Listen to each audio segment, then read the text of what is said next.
So, all right, we are recording, and with everyone, that's Walt from Galois. Hello. Yeah, Zoom's a bit different from Google Hangouts, but we'll run with it. Anyway, the address bar is in there so I can see your guys' faces, is what it is. Hopefully that's not an issue. But yeah, I'm Walt Woods from Galois, here to talk to you guys a bit about understanding de facto formats through grammar inference and why reinforcement learning might help. Uh, Yeah, I always end up with titles with a lot of words. I don't know why. But I am from Galois, which is an employee-owned research firm based out of Portland, Oregon. Um, we work the whole spectrum of security-related problems, anything from formal verification and cryptography to the more statistical side of things, including machine learning, which is more of what I do. Um, Really fun place to work. Both Pedro and Sean have been interns there. Yeah. Anyway, what I'm going to tell you talking about today is part of the DARPA SafeDocs program and the work that Galois and our team has been doing on that. And the SafeDocs program looks at these de facto corpora where you have a file format specification like PDF, uh, which is reasonably well defined. But then you have this whole community of software that develops around that, right? When a format is successful, you're not just going to have one implementation if it's an open format. Often you end up with, a different library for different programming languages, or different viewers with different features. This is why we have multiple browsers for the internet, right? And when you have this case where you have this whole community of software which deals with that format, um, different opinions, different interpretations of the format come out, and the implementations can differ a little bit, right? And you can see this in PDF, for instance. If I open a PDF in PDFEM, which is the Chrome plugin to view PDFs, it might render differently than if I were to open that PDF in Firefox, which uses a different PDF render. And from a security point of view, this could be an issue. And that if I send you a contract to sign and there are two boxes, maybe there's a clause, you agree to sign over all of your life savings and whatever to me. And there's an I agree and an I don't agree box. You might think that you're checking that the I don't agree box is checked when you sign that, but then if you send it off, the PDF reader that is used by other people in the world might show that the I agree box was ticked. So that can be an issue. Yeah. So that's kind of the format ambiguity side of things. There's other issues with it. Sometimes the extensions that this software adds to the PDF file format specification can create parser vulnerabilities. Return-oriented programming, or JavaScript, for instance, actually is a addition to PDF that creates a huge attack surface. But people can roll their own on that. And then this in-transit exfiltration idea is kind of, let's say that we have a closed off domain, and PDFs are created in that and sometimes emailed outside of the domain. And perhaps the domain has a content scanner that is looking for certain fingerprints within PDFs, right? And if I'm using a PDF maker that has some custom extensions, I might be able to leverage functionality that is outside of the scope of that auditor, basically, in order to exfiltrate data from this secure domain. So, you start with this good base level format, and people add a bunch of features on, and the security implications of that are not always clear. So this brings up the question, A, can we understand what extensions are being made to the file format? And B, can we potentially cast these de facto PDFs back into an ideal subformat that renders the same in all these renders and is well behaved in all conditions? So to set the stage a little bit more in the context of PDF, a PDF is this object graph, basically, and each object has a name and usually some dictionary information attached to it. So you might have the name like 20 object, And then that has the dictionary data with some key value pairs. Children here is a list of references to other objects in the PDF. That's how you end up with this graph-like structure. And one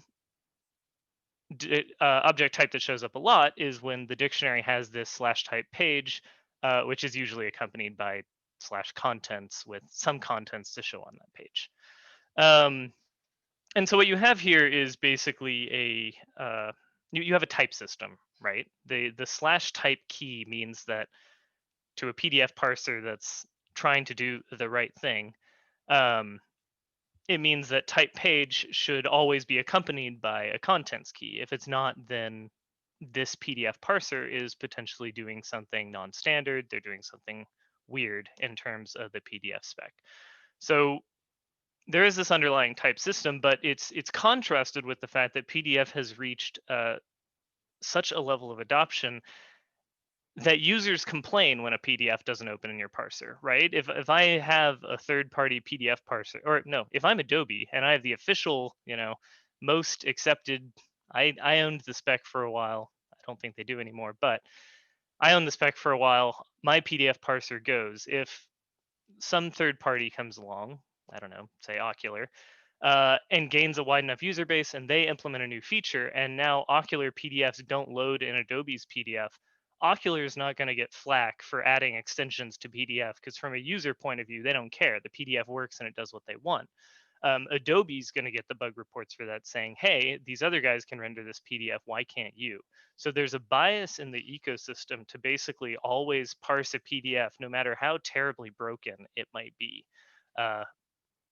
which is not ideal from a security point of view, but it is what it is. May I ask a question? Yeah, shoot. So anyone can pretty much add any features to PDF if they want. Like, is there no common documentation where everyone should respect or something like that? There is a central spec, but interpretations can vary. How people think it should be implemented versus what the spec says about it being implemented. There's literally the PDF association to govern over the spec and try to remove or at least reduce ambiguity in that spec. But the fact of the matter is that if a third-party piece of software crops up and maybe wants to go off spec because they're just really annoyed with one part of the spec and they add this feature, if they get adoption, then this problem keeps creeping back into the ecosystem.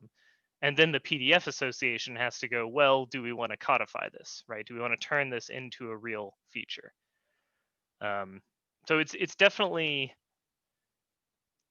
you could go write a PDF parser that has whatever feature you want, and that's not going to matter until you get a critical mass of user base. But once you hit that, it becomes a real issue. Does that make sense? So basically, right now, I assume like Adobe had run of the shots, right? That they can decide whatever they want to implement, and everyone has to kind of follow that. Yeah, with the exception that I think it's the PDF association now, which is related to but distinct from Adobe. I'm not. That's my understanding of the situation. And this issue crops up outside of PDF too. Web browsers, Internet Explorer. If anyone's worked with Internet Explorer before Edge, it easily inflated my billable hours when I was a web contractor like threefold because it just has so many special weird cases that are terrible. So then W3C came along and codified it a bit, or whoever did. Anyway, so just to give an example, on the right side of the slide, we might have 3 different parsers in the wild, and that can give us 3 different grammars. If we look at parser A, we might see that if it sees type page, it's expecting contents with any value on contents, no matter what. Pretty reasonable thing. If we have a different parser, maybe they followed the same type page can have contents, but maybe they also wanted to support blank pages with just a background color, right? It's just a color, you specify it with X string. So they added this alternation clause where type page, is basically I guess it'd be a union between those two. And then maybe parser 3 comes along, and rather than accepting anything in the contents, they're even more strict and they say, no, it has to only be a reference to another object or a string We don't want, we want this object model to have a certain depth to it. We don't want, the PDFs that we're seeing don't embed weird stuff in there. And this happens. So Caradoc is one of the parsers that we use on the SafeDocs program, and Caradoc is extremely strict. Out of a few 100,000 files, it only accepts a few hundred, which is, it's mostly for research purposes to say these are the perfect PDFs. There is nothing that could be wrong with this. And then there's things like PDFEM in the Chrome browser, which accepts basically anything. It's extremely indiscriminate about what it accepts. So, grammar inference is, can we go from a program which parses PDF to the grammar that that program accepts, with the intent to basically reason about how these parsers differ in their interpretation of the PDF spec, and see if we can point to parts in the spec and help out the PDF association and say this part of the spec is clearly ambiguous because there's 5 different implementations around this that accept slightly different things. Or identify, well, all of these 3 parsers accept contents of reference and string. So if we were to build this safe subsetter that casts from a PDF that is potentially malformed down to a perfect PDF, that's probably the language that we want to target for that transformation. So grammar inference, it's the formal problem is usually given positive and sometimes negative examples of a language. Can you back out that grammar? So the PDF thing, we want to identify that type page is always accompanied by contents, and then we want to find out what we can about the value associated with that contents. Yeah, and then better understand our ecosystem. So grammar inference is a it's an interesting research landscape, partly because there's not a lot of success out there. For certain classes of grammars, there's really good success. For regular grammars in particular, there's a one-to-one correspondence between a regular grammar and not one-to-one, but there for every regular grammar, there's a non-deterministic finite automata that accepts that grammar. And there is this algorithm, regular positive and negative inference, which you pass it, a list of strings which should be accepted in your grammar and a list of negative strings. It builds basically a prefix tree that accepts only the strings in the positive. And then it attempts to generalize the positive examples by collapsing nodes in that prefix tree, so long as none of the examples in the negative set are accepted, right? So it basically tries to start with as complicated but as specific of a grammar as possible, and then simplifies it so long as it doesn't accept any of the negative examples. And it's guaranteed to work, right? That's cool. Like, this algorithm will always produce something that accepts all of your positive examples and doesn't accept all of your negative examples. But you get into a few issues here, one of which is that it's not in any meaning robust to noise, because the algorithm is absolute, right? It only looks at accept positive, reject negative as the criteria. There's no shades of gray. So if, for PDFs, we basically the program is ran by scraping random PDFs off the internet and saying, most of these things in the wild must be valid because people are using them, people are opening them, people are reading them. So if we want to understand the de facto grammar, the de facto specification of PDF versus the original's PDF, then we want to look at these scraped files and then, back out a grammar from the parsers on those. And the issue here is that some of those PDFs are bad. Some of them are malicious from a security point of view, and some of them are just malformed. One of my favorite errors is, since they're literally scraped, some of these PDFs are literally just HTTP 500 errors in plain text form with a .pdf extension. So you're not going to get much out of that grammar, but the moment you put that in the positive class, this kind of classic grammar in the inference algorithm by necessity has to accept that HTTP 500 error. So it's not robust to noise in your labels, and frankly, it's a poor generalizer. It's hard to reason about why the final result might accept something. So here, the input strings, the positive classes all either have 0 or 3 A's. And B's can be anywhere, which is why you end up with this kind of triangle acceptor. Issue with this is that it accepts either 0, 3, or any multiple of 3 A's, but we didn't show any positive examples that have, 6 A's. So that's a deductive step that the collapsing of the NDFA resulted in without supporting evidence in the positive class. And yeah, you can just add more examples, but the problem is that this has to happen for every feature in your language. You basically need a extremely well specified set of positive examples, and negative examples, and that can be hard to gather. This is an issue with any type of learning, be it this classic grammar inference or some of the newer machine learning techniques. But the goal is to be as sample efficient as you can, and you know you want a as convex of a fit over those positive examples as possible. Basically, it's a delicate balancing act, but you don't really have any knobs to tune with this classic grammar inference. It's always going to accept all the positive, reject all the negative, and that's the only knob you have, is where those examples are. You don't have any other way of saying, hey, I want you to be really strict. This isn't a super dynamic language. So this classic grammar inference doesn't really get used for things outside of compression too much. Gets used a little bit, but mostly it's used for compression. LZW, which shows up some, is based on that, and sequitur shows up a lot, which just makes a context-free grammar which produces exactly one string, your input string. So cool theory, but maybe not the best for a language as complex as PDF. And I should point out here too, our goal is not to infer the entire PDF grammar. It's much too complicated. It doesn't make sense to infer the whole thing.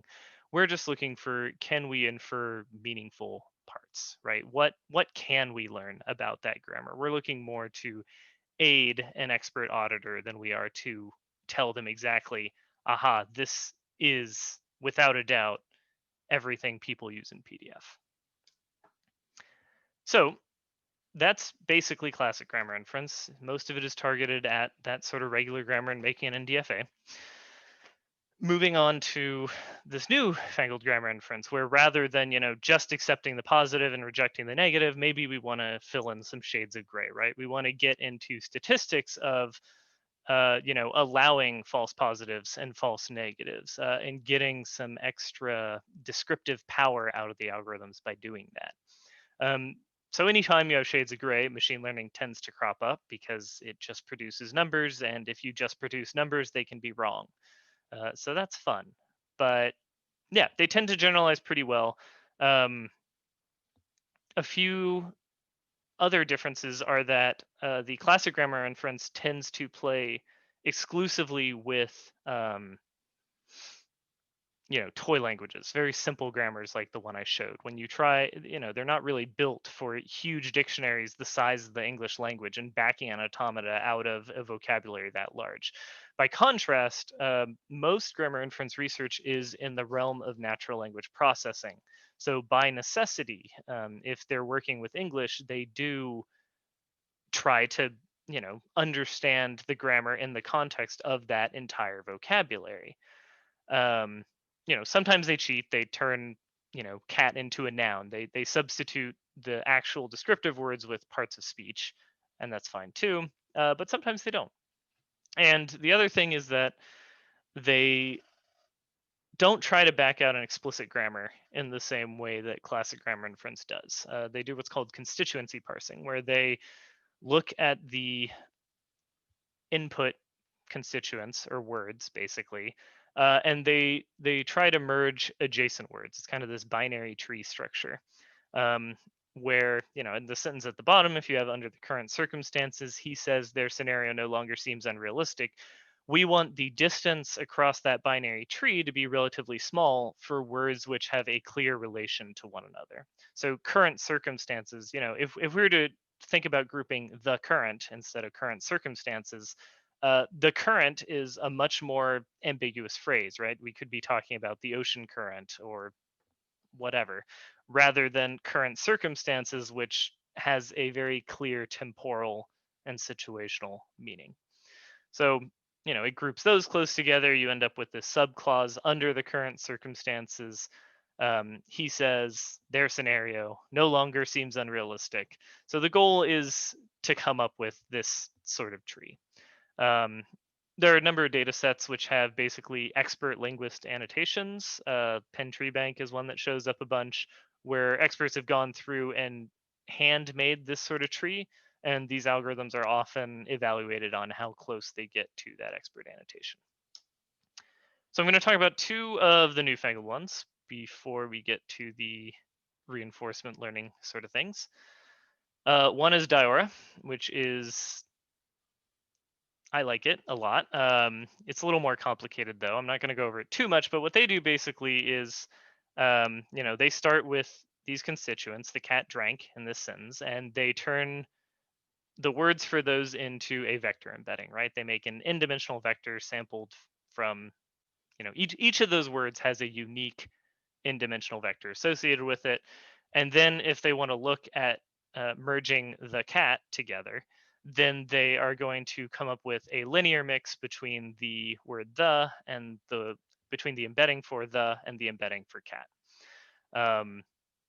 Similarly for cat drank, and then also once they have the cat and cat drank, they're going to mix those two to try and come up with an overall embedding for the cat drank.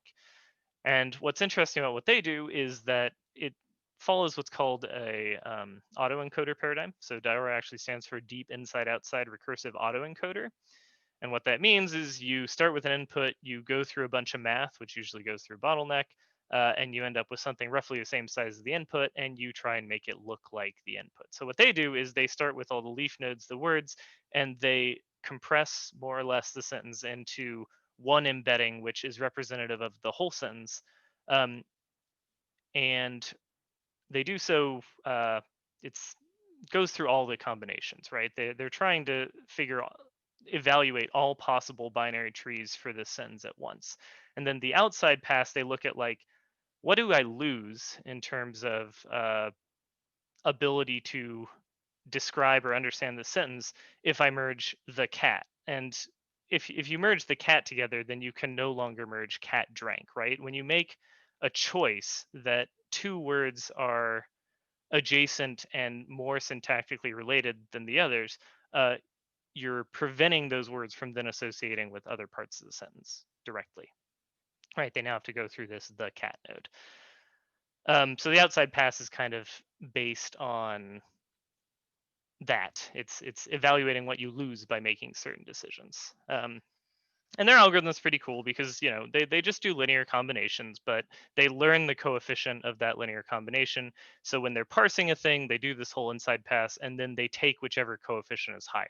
So on the left here, you can see that the cat gets a coefficient of 0.7, cat drank gets a 0.3.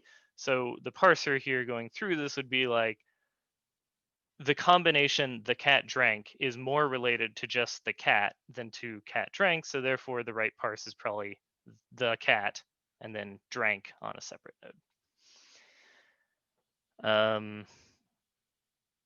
Yes, math magic. So tree transformer is another one I want to mention because it is implementation wise a lot simpler than Diora. You guys may or may not have heard of transformers. They've gained a lot of popularity recently. Things like GPT-2 and 3, Google Translate, I think, is now based entirely on the BERT model or some modification of it, which is a transform method. And basically, transformers are just a way to efficiently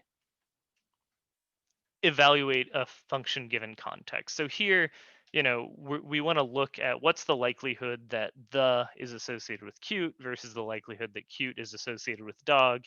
And what transformers add is it lets you look at those associations while considering every word in the cute dog is wagging its tail. Right, so you get all of that context kind of squished into this one computation, and you get it much more efficiently than if you were to build a non-transformer network to do that sort of thing. that's about what I'm going to say on that. It does the same thing where it's just looking at which of these base level words are most associated, and it's kind of building this binary tree up.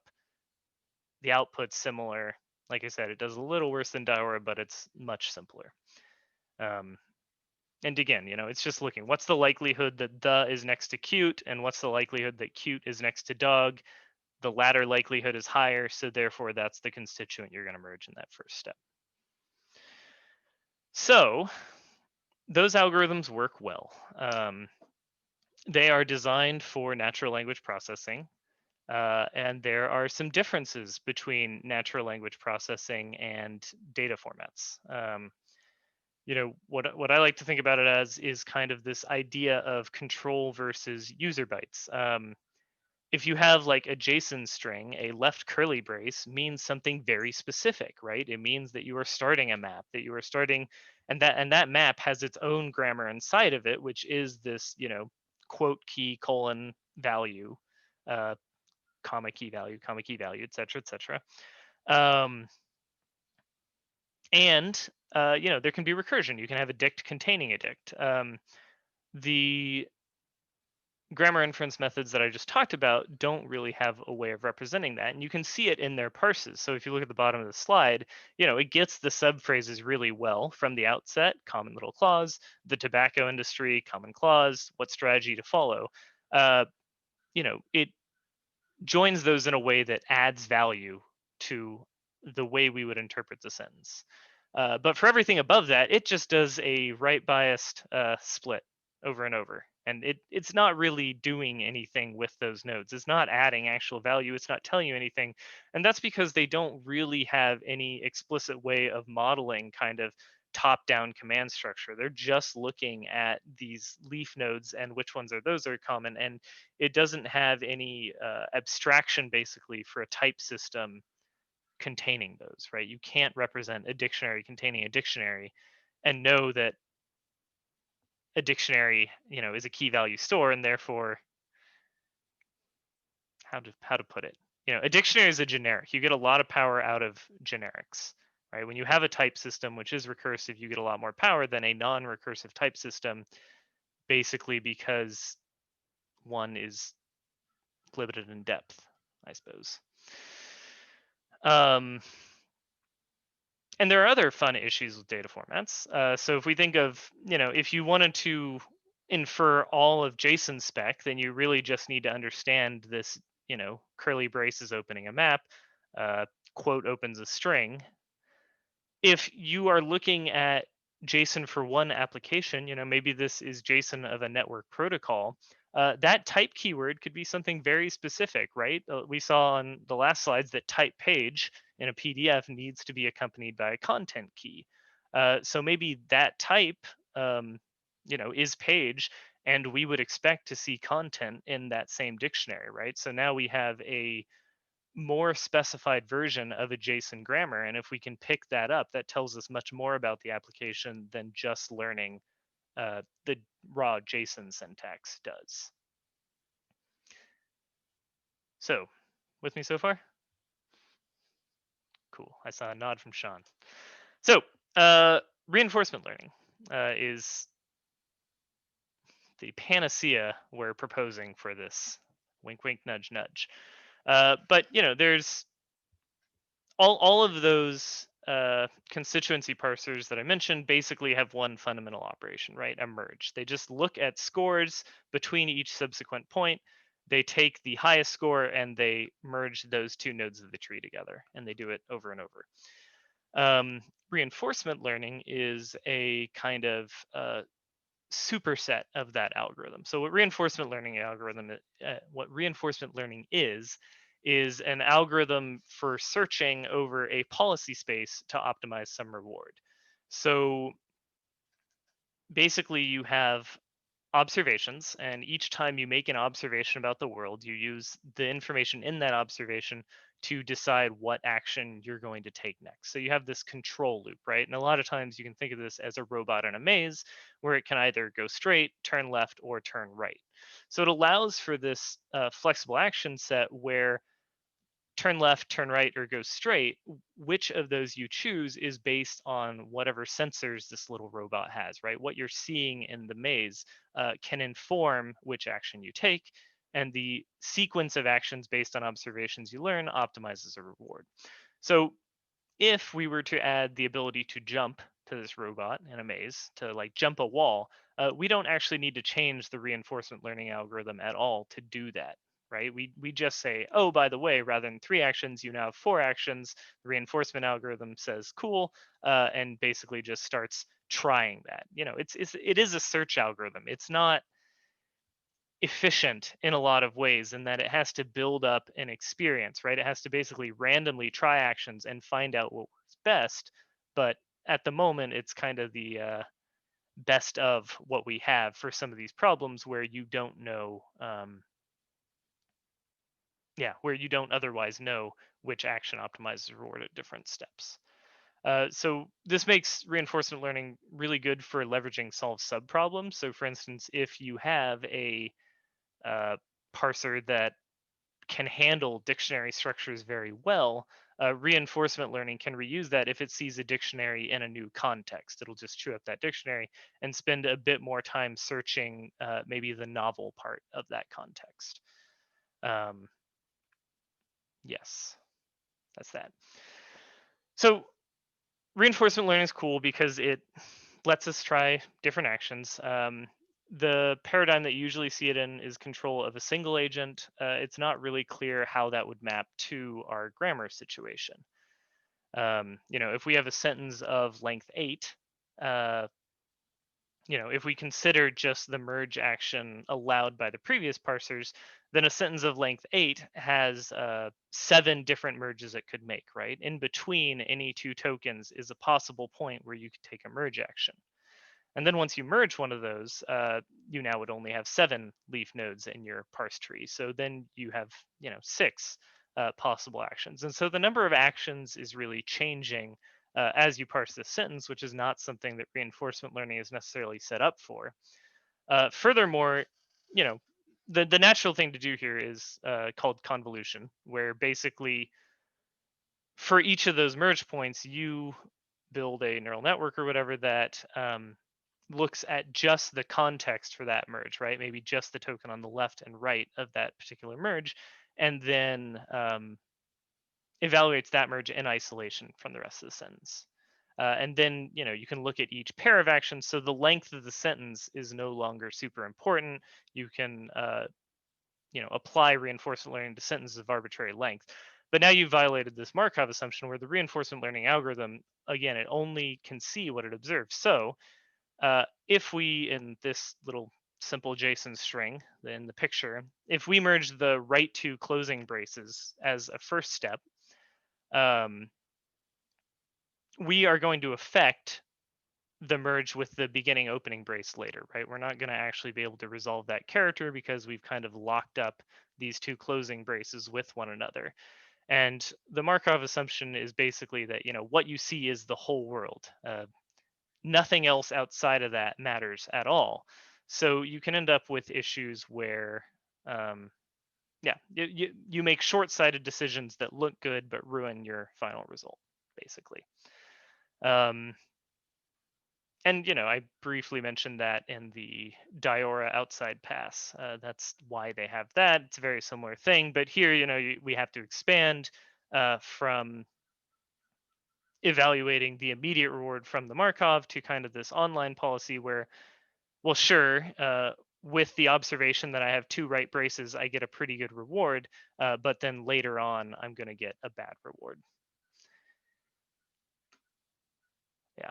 Anyway, happy to answer more questions about that at the end. For now, I'm just going to gloss over it a bit. There's a second question, which is, if you allow recursive data structures, how do you count them? So reinforcement learning depends on a reward. For unsupervised grammar inference, the goal is often to maximize the number of similar subtrees you see, right? So like under the current circumstances is something that shows up a lot.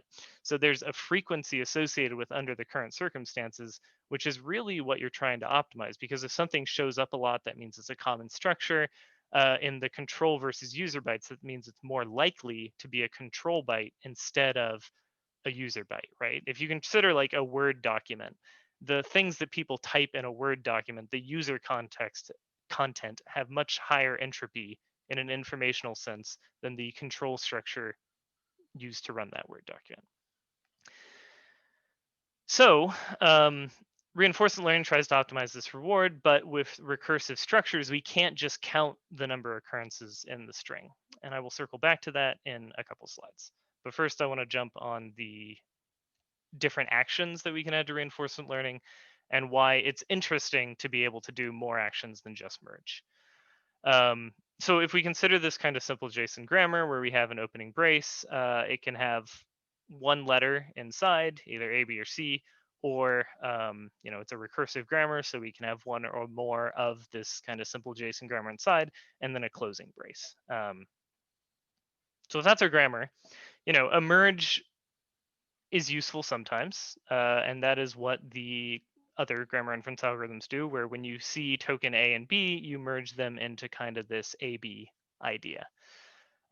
If you want to do anything like a clean star, then you need not that, right? If I have an A followed by 8 Bs and I want to accept AB star, then if I turn A plus B into AB, then it's hard to then see that AB plus B is anything significant, right? There's by necessity basically a limit to the depth of that structure in your grammar. So we introduced this idea of an anchored merge where when you put A plus B together, you just end up with A, right? You basically lose the context of A. And now if you have an A followed by 8 Bs, that can, those 7 distinct rules in your grammar suddenly collapse to one rule where you're doing this sort of anchored merge, if that makes sense. Sometimes forgetting is a very powerful construct in the concept of generic data types, in the platform of generic data types. And then we have this other one, which is anchored merge with subgrammar replacement, where maybe it's important that symbol A is followed by something, but we don't care which symbol, right? This is similar to alternation in a traditional grammar. So A plus B goes to AG. And if, in the top right, if I start with, 2 opening braces and A, close, open, B, close, close, you can start with kind of this merge with subgrammar replacement on open A and open B, and then those suddenly look the same, right? Even though they have different content, you now end up with 2 instances of open bracket G close bracket, where before, it looked like you just had one instance of A and one instance of B, but we know that that's basically the same recursive data structure, so we want to represent that with this subgrammar token. Yeah, and and you can go through the sentence and basically show that if rather than just allowing merges, if you have these 3 actions, you can show that there is recursion when you're parsing the sentence, right? You can collapse the top level representation to an open bracket G close bracket, which you can't do if you were just doing merges. And this is context free. This is actually pretty similar to Chomsky normal form in some ways. But notably, there's also no constraint on reinforcement learning that the actions you do have to be context free. So it gives us some exciting runway in that direction too. So that's actually what this figure was. The cayenne color with yellow is a merge with subgrammar. Blue is a merge, and then the gray is kind of a anchored forget thing. And so basically, we can learn with reinforcement learning with these 3 actions. We can learn this simple JSON grammar with all of its recursive data structures and the user data of ABC. So kind of cool. To circle back a bit to the frequency estimation, reinforcement learning requires a reward. Often that reward is fixed. Like if you're playing the game Pong, you get 1 point each time that the ball goes off your opponent's side. And that's not going to change, right? That's something fixed. It's stationary, basically, in the signal processing realm. But if we want to talk about the frequency of open brace, G, close brace, in that simple JSON, If we have this string, 3 open braces followed by an A followed by 3 closed braces, there's a solid argument that that data structure, open brace, G, closed brace, shows up 1, 3, 5, or 9 times. With the 3 actions I described, I can make any of those true. So it really depends on the grammar that the policy that you've learned, which technically represents a parser, which is a stand-in for a grammar. um, the grammar that you're currently using to parse the data um, affects what that frequency is going to be. So what this means is that if the reinforcement learning algorithm makes a bunch of mistakes when it's initially parsing, which it's going to because you haven't taught it anything, those get a really high reward. So you end up with this local minima issue where in the simple JSON language there, a lot of times 2 right closing braces are next to it on another, right? The language is constructed so that's a pretty common constituent. But of course, the one moment you merge one of those, you can't actually resolve the top level data structure.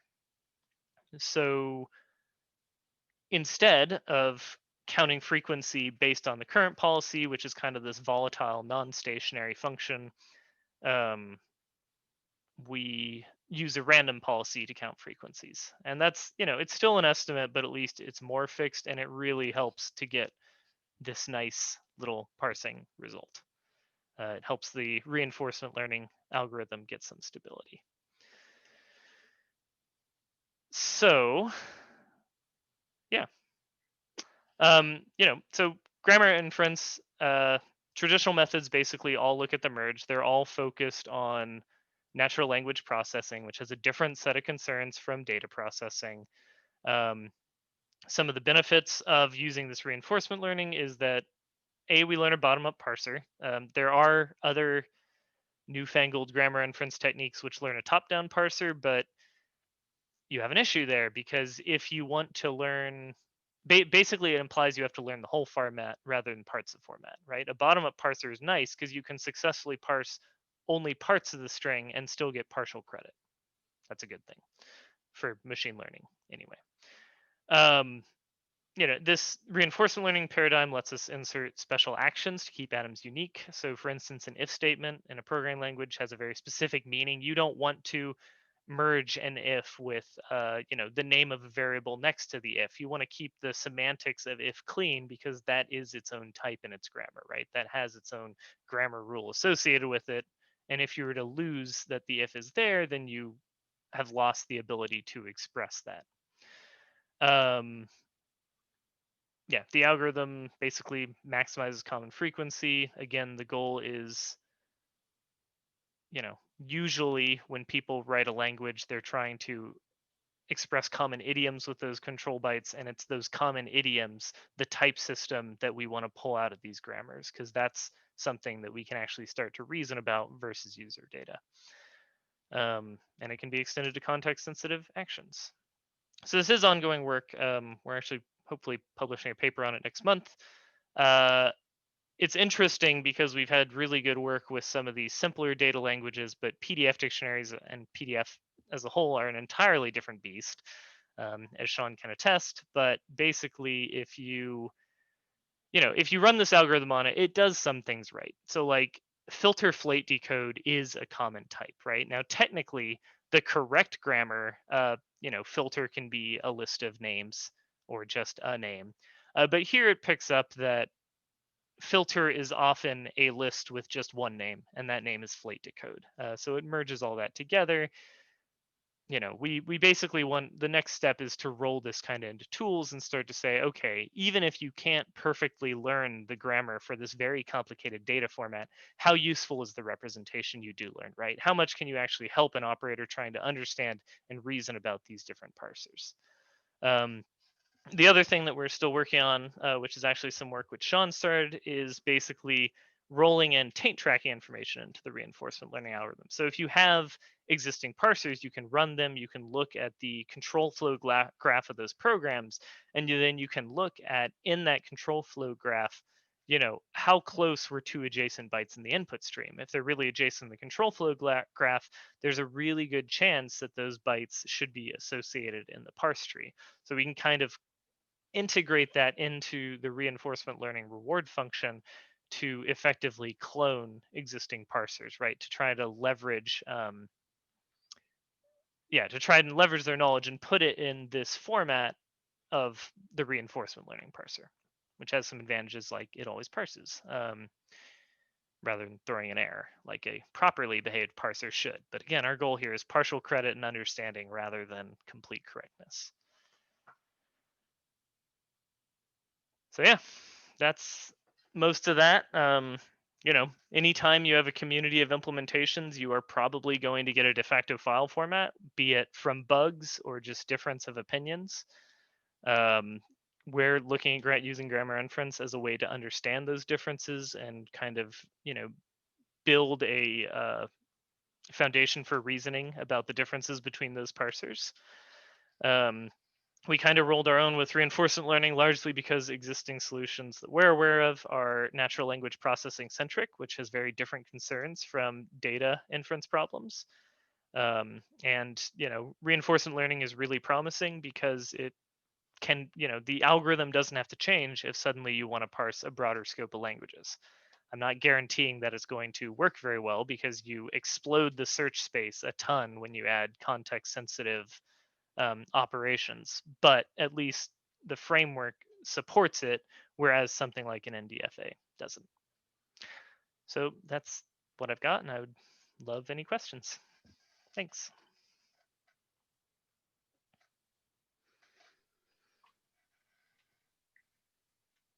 Well, any questions? I have one.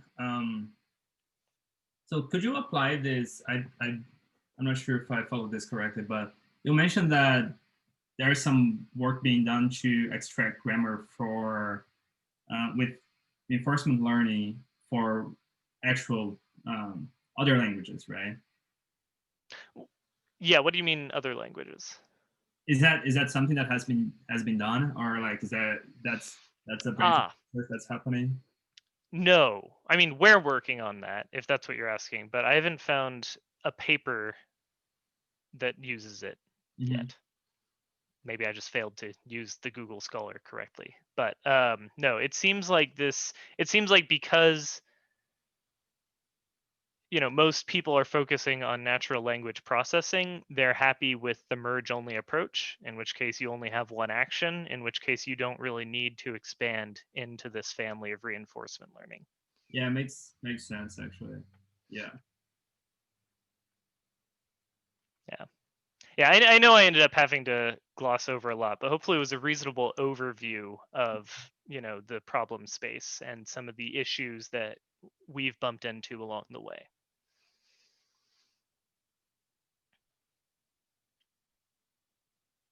So what are the results you guys going to publish? If you can give us. Yeah, I mean, basically, it is novel to be able to infer the grammar of these recursive data structures in this simple JSON format, right? So that's something. I mentioned briefly the bottom-up parser. So another language that we've been working with is it's called math in stream. So PDFs have this idea of a stream, which is basically just compressed data. And compressed data, it's very high entropy. You don't really get anything out of it. But between that compressed data, there are these control sequences. So the corollary is if you have a bunch of garbage in a file and you're trying to understand what that file is, you might still have pieces of that file which you can parse, right? So you might be able to parse A equals B plus C in the middle of that. And so if you can find that you can figure out what A equals B, that A equals B plus C is, a math you wouldn't know it's math, but it's a construct composed of operators that show up often in these data formats, you can still start to talk about that, even though you don't know anything about the surrounding context of those stream bytes. So yeah, kind of looking at that. And then, I mean, honestly, a lot of the machine learning modifications that make the reinforcement learning work in this context is probably going to be a lot of the paper because it was involved. Yeah, it's pretty cool. Yeah. No, and the yeah. like I said, the next phase then is kind of reasoning about, freeze this research. What can we do with it on the application point of view, right? You, Mhm. you're not going to get a perfect grammar out of this. You never will, even if we improve this method. One of my favorite examples of that is, you can't understand what a grammar means without the context. Like it's pointless. So for instance, um, PDF, there's a text. You have a way to render a string, maybe the string "hello world," and you also have vector graphics. And so there's a very different vector graphic representation of how to render the exact same string "hello world." And mixing the two of those is just not going to happen in the grammar space without considering the semantics as well. Just slightly different example. If there's a key value, maybe on the root level object of the PDF that says, oh, hey, the background of all pages should be red, that's going to render red text invisible, which isn't something you're going to know just by looking at the grammar. So the question is really, it doesn't become, it never was, can we perfectly infer the grammar? It's what can we do with the grammar that we can infer.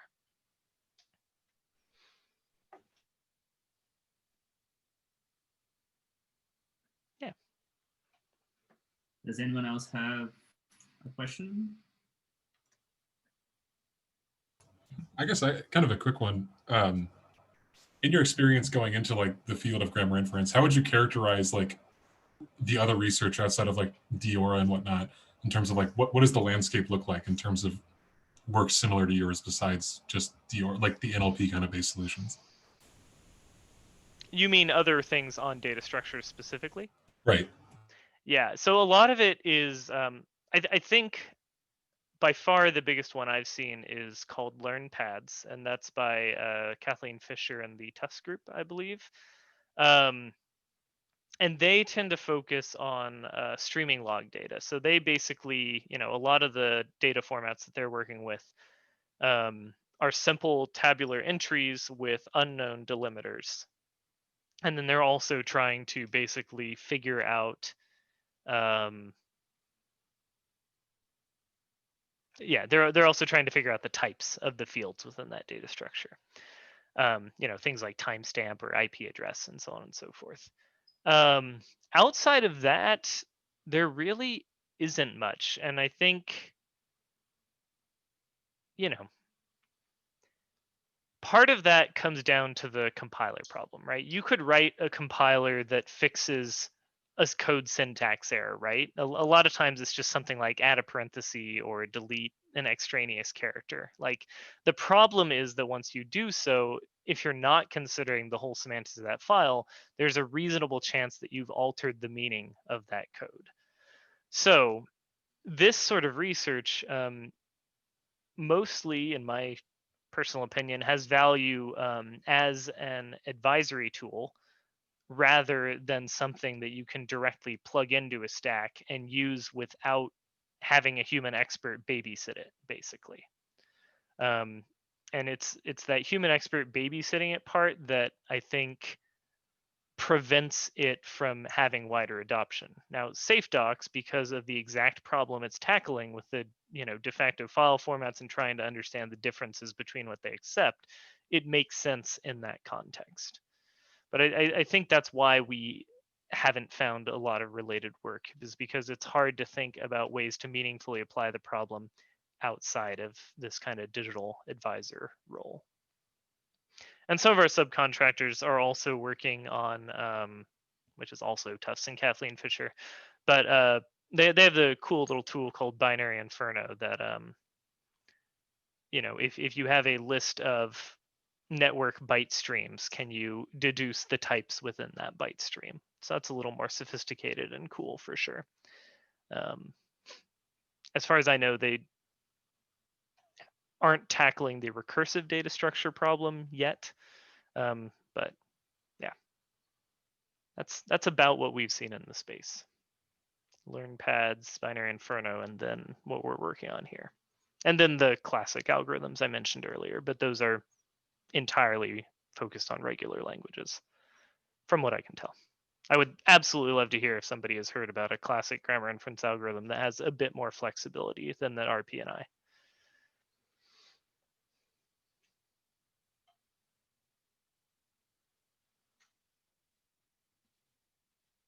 Other questions? We have surprisingly a small amount of people today, probably because of finals coming up. So it's like the last week of classes, and we're probably very busy. Well, thank you all for making time then. Yeah, thanks for coming. Thank you so much. Thank you. Thank you. This was the last Purple seminar of the year. Thank you everyone for joining. Thank you, Walt, for giving us this honor. See you everyone next year. Good luck with your finals. Goodbye. Bye.